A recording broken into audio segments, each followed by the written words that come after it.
देख, अब तेरे को मैं पढ़ाऊँगा Hardy Weinberg principle. Hardy Weinberg principle क्या होता है कि पहली बात तो ये है कि ये प्रिन पॉपुलेशन रिकॉम पॉपुलेशन जो जनरेशन होगी उसके ऊपर आधारित होता है। इसकी इक्वेशन होती है, इसके ऊपर न्यूमेरिकल होता है बहुत सारा, है ना? तो कितनी फ्रीक्वेंसी है जिन की या पॉपुलेशन कितनी फ्रीक्वेंसी वगैरह है ना, आवर्ती जो बोलते हैं जिसको, वो इसमें हम ज्ञात करना सीखते हैं, ठीक है? हार्डी वेनबर्ग प्रिंसिपल में क्या होता है, इसकी कुछ शर्तें हैं जहाँ पे लागू होगा। तो पहली बात तो यह है कि एलील एलील की जो आवृत्ति होगी जीव संख्या के अंदर कैसी होनी चाहिए। तो यहाँ से इसके कुछ पॉइंट है, 5 पॉइंट हैं। पहले क्या होना चाहिए, तो जो उसकी जो आवृत्ति हो क्या होनी चाहिए, स्थिर होनी चाहिए, बिल्कुल स्टेबल होनी चाहिए, उसमें कोई चेंजेस नहीं होना चाहिए।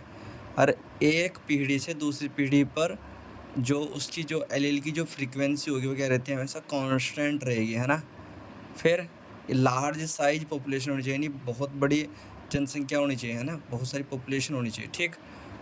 तीसरा पॉइंट, चौथा पॉइंट ये है कि जीन पूल एक समान होना चाहिए। जीन पूल का मतलब होता है कि जो जेनेटिक इक्विलिब्रियम होना चाहिए उसके अंदर, है ना? और जो एलील होगा ना, एलील की जो आवृत्ति होगी वो क्या होगी, हमेशा एक होगी। कहने का मतलब ये है कि कहने का मतलब यहाँ से ये है कि P प्लस क्यू बराबर एक, P प्लस क्यू बराबर एक, यानी वो बिल्कुल स्टेबल फॉर्म है इसकी, है ना? इसके लिए इक्वेशन दी गई यहाँ पे। एक फॉर्मूला यूज होता है, तुमने पढ़ा होगा 10वीं क्लास के अंदर, ए प्लस बी का होल स्क्वायर बराबर a square plus b square plus 2ab। तो उसी बात रहता है ना। देखिए यहाँ पे जो ए है, यहाँ पर ए का मतलब ये वो आवृत्ति है, मतलब कि फ्रीक्वेंसी है डोमिनेंट होमोजाइगस। डोमिनेंट होमोजाइगस एक जैसे है, ये भी क्या है, डोमिनेंट रिसेसिव है ना, डोमिनेंट है रिसेसिव है, होमोजाइगस है ना। ये होता है हेटेरोजाइगस, इसमें ए भी स्मॉल ए भी कैपिटल ए भी है। तो इसको हम क्या करते हैं, इसको क्या बोल सकते हैं, पी स्क्वायर, इसको ए क्यू स्क्वायर, और ये हो गया 2p क्यू, दोनों आ जाएंगे इसके अंदर, है ना? या फिर इसको हम ऐसा भी लिख सकते हैं, P square plus 2p Q plus Q square बराबर एक। तो ये चीज़ इसके अंदर होती है, ठीक है? तो एक चीज़ और होती है इसके अंदर, ये होती है ये इसका एक ये पैरामीटर इस पर आधारित होता है कि इनके अंदर कोई भी चेंजेस नहीं होने चाहिए। ये चीज़ें इसको प्रभावित कर देती है। देख, इसके 5 पैरामीटर हैं। एक तो यहाँ में पहली बात है कि Q plus P plus Q बराबर एक, या फिर पी प्लस क्यू का होल स्क्वायर बराबर एक, P square plus 2q P Q plus Q square बराबर एक, है ना? तो कोई रैंडम मीटिंग नहीं होनी चाहिए। इसका मतलब ये है म्यूटेशन नहीं होना चाहिए, ये लागू नहीं होगी उस चीज़ पर। नेचुरल सिलेक्शन नहीं होना चाहिए, तब भी वो मतलब कि जो उसका हार्डी वीनबर्ग की जो इक्वेशन होगी वो फेल हो जाएगी। माइग्रेशन नहीं होना चाहिए, क्योंकि म्यूटेशन होगा तो नहीं जीना जाएगा ना। उसने बोला है कि जीन पूल क्या होना चाहिए, हमेशा एक समान होना चाहिए, है ना? लार्ज पॉपुलेशन होनी चाहिए। ये 5 पैरामीटर हैं, इंपॉर्टेंट पैरामीटर इसके, है ना? अब इसको प्रभावित करने वाले कारक, तो ये वाला यहाँ बता रखा है कि हार्डिन वीनबर्ग प्रिंसिपल को प्रभावित करने वाले कारक कौन कौन से हो सकते हैं। एक तो होगा जीन माइग्रेशन, यानी देख जैसे कि मान लो कोई इंसान कहाँ रह रहा है, हरिद्वार में रह रहा, हरिद्वार से जहाँ कहाँ रहने लगा, वो अमेरिका के अंदर रहने लगा।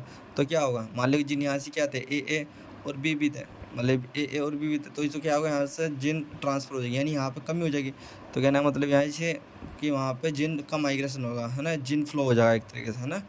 तो जेनेटिक ड्रिफ्ट दूसरा पैरामीटर यहाँ से जेनेटिक ड्रिफ्ट जिसको प्रभावित करता है। फिर जेनेटिक रिकॉम्बिनेशन, तो जो जेनेटिक ड्रिफ्ट होता है ना, होता है एक तरीके का बिंदु परिवर्तन, यानी पॉइंट म्यूटेशन।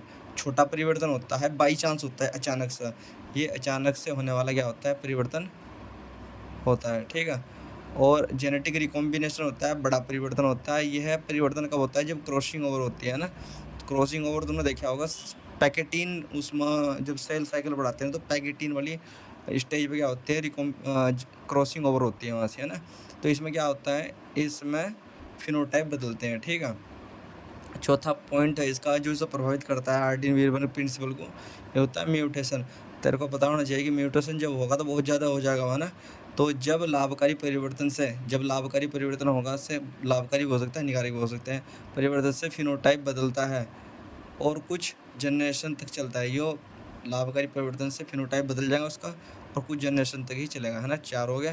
तो 5वां होता है इसका, तूने देखा होगा यहाँ से नेचुरल सिलेक्शन। नेचुरल सिलेक्शन में क्या होता है कि देख, एक यहाँ पे एक छोटी सी एक लाइन लिखी हुई है, उसको बोल देते हैं हम क्या, number of individual with phenotype. Number of individual, इसको बोल देते हैं हम, यहाँ होते हैं नंबर, है ना, number of individual in phenotype. ठीक, तो इसमें क्या होता है, देखिए यहाँ पर ये ग्राफ समझना इंपॉर्टेंट है, इसमें ग्राफ का इंपॉर्टेंट काम है इसके अंदर। तो क्या होता है, देखिए यहाँ से ऐसे गया है, यानी जितना ये नैरो होगा ना, इसका मतलब क्या होगा, सिलेक्शन की तरफ होगा ना। यह होता है, देख, इंडिविजुअल एक मध्य आकार के, इंडिविजुअल आर फेवर्ड, जो एक अकेले को फेवर करेगा, है ना। और ये जो बीच की जो लाइन होगी उसको शो करता है कि phenotype favoured by the natural selection, यानी जितना अच्छा नेचुरल सिलेक्शन होगा वो ये इतना ही ऊपर तक जाएगा, पीक बंदी चल जाएगी इसके, है ना। तो इसमें 3 इसके एग्जाम्पल हैं, ये इंपॉर्टेंट हैं, जो अगर ये पीक बहुत ही नैरो हो गया, मतलब पतली सी हो गई और ऊपर तक गई, तो इसका मतलब समझ जाना कि ये स्टेबलिंग सिलेक्शन है, यानी स्टेबल है बिल्कुल सिलेक्शन। देख, एस का मतलब होता है यानी सिंगल, एस से शुरू होता है सिंगल। देखिए यहाँ से लिख रखा है सिंगल क्या होता है, एक। तो ऐसे याद रखना, ये अगर पीक जा रही है तो स्टेबलाइजिंग सिलेक्शन होगा। दूसरा होता है डायरेक्शनल सिलेक्शन। डायरेक्शनल सिलेक्शन में क्या होगा कि ये पीक, मतलब पीक नहीं जानी, या चौड़ा हो जाएगा, है ना। अरे एक तरफ को ड्रिफ्ट, मतलब कि भागेगा, ऐसा उसमें एक छोटा साइन होगा तो एक तरफ को जाएगा, तो उसको बोलते हैं डायरेक्शनल सिलेक्शन। अब इसके अंदर होता है योर डिस्ट्रप्टिव सिलेक्शन में क्या होगा, दोनों ही सिलेक्शन, मतलब कि दोनों ही चुन ले जाएंगे, है ना। इसके ऊपर न्यूमेरिकल आते हैं, मैं तेरे को न्यूमेरिकल करना सिखाऊंगा तो और अच्छे से इम्पोर्टेंट तरीके से, मतलब कि आ जाएगा तेरे पे ना। बस इतना ध्यान रखना है कि इसके अंदर ये 5 ये बातें जो इसकी हार्डी-मीरबर्ग के लिए शर्तें हैं बिल्कुल, इसकी इक्वेशन है, या ये क्या इसकी इक्वेशन है, ये चीज़ बताता है कि मतलब कि जिन पुल हमेशा सेम रहेगा, ये इसके न्यूमेरिकल में हेल्पफुल रहेंगे क्वेश्चन।